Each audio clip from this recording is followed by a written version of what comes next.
Odell Beckham Jr. has finally signed with a new team, the Baltimore Ravens. He broke the news Sunday night on Instagram. Odell got a one-year, $18 million deal. Now, you're probably wondering how much of that is guaranteed, because that is a ton more than anyone expected, and well, 15 million of it is guaranteed. Boy, ain't no way, boy. Boy, ain't no way, boy.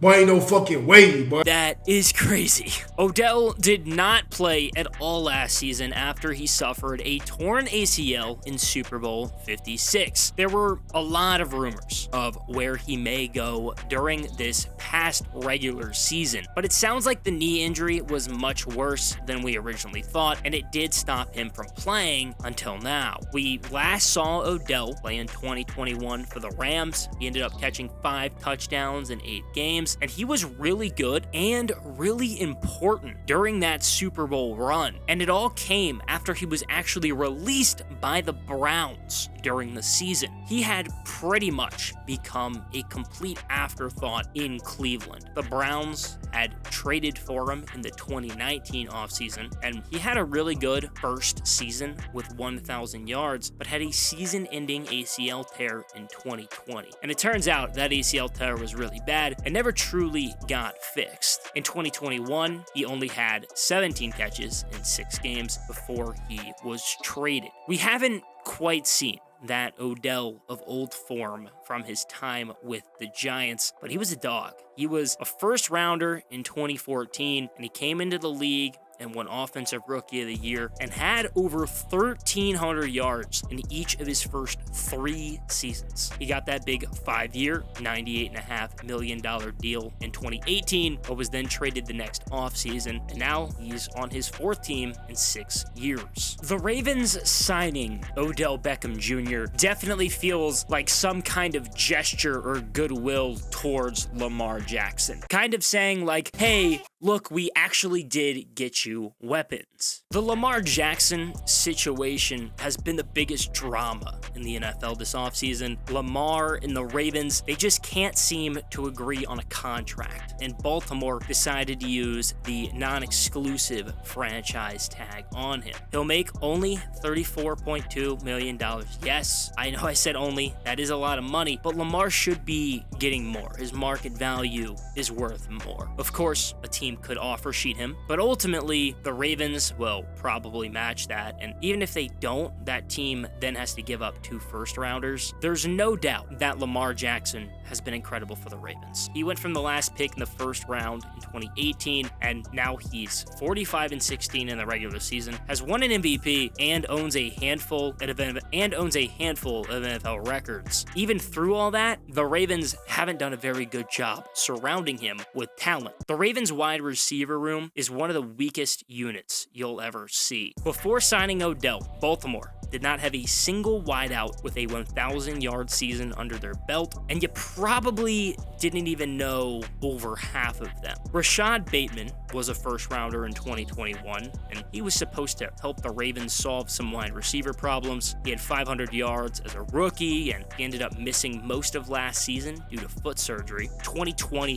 third-rounder Devin Duvernay has been very, okay. He had 400 yards last year. Nelson Aguilar actually signed with the Ravens this offseason, and he's had his moments, but he hasn't lived up to being a first-rounder in 2015. Those are legitimately the best guys on the roster. The ones after, you may or may not have heard of. 2021 4th-rounder Tylan Wallace, 2026 James Prochet, former Cardinal Andy Isabella, former Ram and Bengal Mike Thomas, and undrafted guy Shamar Bridges. The Ravens have gotten by relying on the run game and truly using tight end Mark Andrews as their top receiver, and it's worked. He's had over 700 yards every season since his 2018 rookie year, and even led the league for tight ends with 1,361 yards 2 seasons ago. Luckily, Mark Andrews has been able to be that number 1 for Lamar Jackson, because the wide receivers have been bad. The last guy to go for over 1,000 yards in a season was Marquise Brown in 2021, who was then traded to the Cardinals in the offseason. Baltimore then didn't have a single wide receiver get to even 500 yards last year. The Ravens have been last in receiving yards by wide receivers in 3 of the last 4 seasons. The signing makes a lot of sense, specifically for Odell Beckham Jr. He's been down for a few years and probably wants to prove that he still has it, and that's not going to happen somewhere where he's completely buried on the depth chart. The Ravens have a poor wide receiver group, and they've been in that position for a long time, and Odell does have the opportunity to walk in and immediately find a big role and be the true number 1. That allows him to really prove that he's still that guy. Now, at the same time, I think it goes without saying that the one and biggest reason why he went to Baltimore was for the money. I mean, I'll make this very clear. There is no way another team was offering anything close to $15 million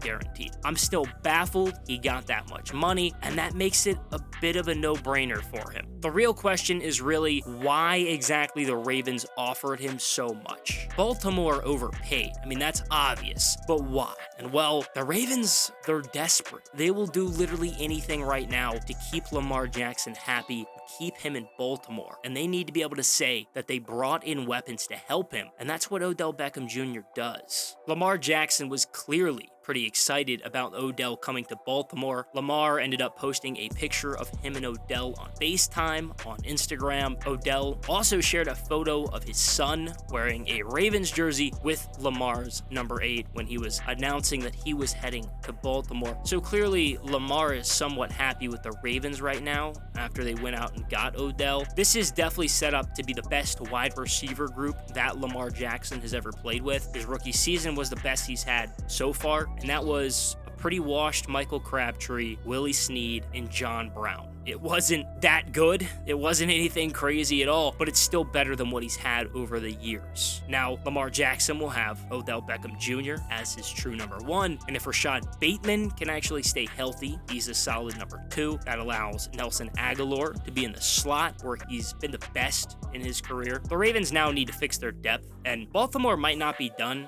adding good wide receivers either. Baltimore has the 22nd pick in the draft, and that could be on a wideout, especially if it's going to help keep Lamar Jackson in town. Some guys will definitely already be gone. Like, there's no way the Ravens are getting Jackson Smith and Jigba, but I could see like a Zay Flowers or something like that being there. There's also going to be a lot of talent day 2 of the draft. I definitely have some mixed feelings about Odell Beckham Jr. to the Ravens, and the first one that definitely does stick out is I hate the money. He's not worth that much. It's crazy that he was able to get that deal. It's probably because it is only a 1 year and you can move on, but I still can't believe that not only is he getting up to $18 million, but he's getting $15 million guaranteed. That's just not a dollar amount you'd expect for somebody who had been not very good in Cleveland and only had about half of a stretch of a season where he had been good in the last 3 or 4 years, and now he's coming off of a second ACL tear. I really do think that Odell has lost a step. That being said, I wouldn't be surprised if he comes in and balls out, because he was, again, really, really good with the Rams for that stretch. I don't think he even gets enough credit for how good he was down that stretch. And again, that was also because Robert Woods got hurt and Odell was able to come and step in, but he was great in his place. Cooper Kupp was the true number 1, but Odell was right there and he was